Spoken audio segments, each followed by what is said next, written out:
বিগত আওয়ামী লীগ সরকারের আমলে পাওনা আদায়ে তোড়জোড় না থাকলেও গণঅভ্যুত্থান পরবর্তী সরকারের দায়িত্ব নেওয়ার পরপরই পাওনা আদায়ে মরিয়া হয়ে ওঠে আদানি পাওয়ার। প্রধান উপদেষ্টার কাছে চিঠি পাঠিয়ে পাওনা পরিশোধ না করলে বিদ্যুৎ সরবরাহ বন্ধের হুমকি দেন আদানি গ্রুপের চেয়ারম্যান গৌতম আদানি। বিদ্যুৎ আমদানি করায় বাংলাদেশের সবচেয়ে বেশি দায় এই ভারতীয় কোম্পানিটির কাছে। নভেম্বরে 17 কোটি 30 লাখ ডলার পরিশোধ করেছে সরকার। পরিশোধের পর দেনার পরিমাণ ছিল 84 কোটি 30 লাখ ডলার। বাকি অর্থ সরকার দ্রুত পরিশোধের চেষ্টা করছে। আদানি সহ অন্য বিদেশি কোম্পানির বকেয়া পরিশোধ করা হবে বার্ষিক উন্নয়ন কর্মসূচি এডিবির বরাদ্দ থেকে। সংশ্লিষ্ট সূত্র এসব তথ্য জানিয়েছে।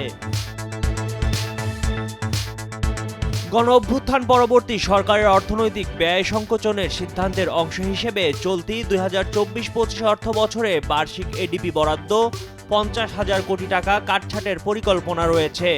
এই অর্থের একটি বড় অংশ বিদ্যুৎ খাতে স্থানান্তর করে ব্যয় হবে বিদেশি কোম্পানিগুলোর দেনা পরিশোধে। পরিকল্পনা কমিশনের কর্মকর্তারা বলছেন, বার্ষিক উন্নয়ন কর্মসূচির দেশি অংশ থেকে একটি বড় অংশ কাটছাঁট করা যেতে পারে এবং বৈদেশিক তহবিল এবং প্রকল্প সহায়তাও হ্রাস করা হবে। অর্থ মন্ত্রণালয় এবং পরিকল্পনা কমিশনের কর্মকর্তাদের মতে, বাজেট কাটছাঁট কার্যক্রমের অংশ হিসেবে বার্ষিক উন্নয়ন কর্মসূচির বরাদ্দ 50,000 কোটি টাকা কমে 2,15,000 কোটি টাকা হতে পারে। বর্তমানে এডিপির বরাদ্দ রয়েছে 2,65,000 কোটি টাকা। অর্থনৈতিক সম্পর্ক বিভাগ ইআরডি 2024-25 অর্থ বছরের জন্য বর্তমান এডিপির বৈদেশিক সহায়তার অংশ পুনর্বিবেচনার জন্য সব মন্ত্রণালয় ও বিভাগের সঙ্গে আলোচনা শেষ করেছে। 2,65,000 কোটি টাকার এডিপি বরাদ্দের মধ্যে সরকারের অভ্যন্তরীণ উৎস থেকে 1,65,000 কোটি টাকা এবং বৈদেশিক উৎস থেকে 1 লাখ কোটি টাকাই বরাদ্দ রাখা হয়েছে।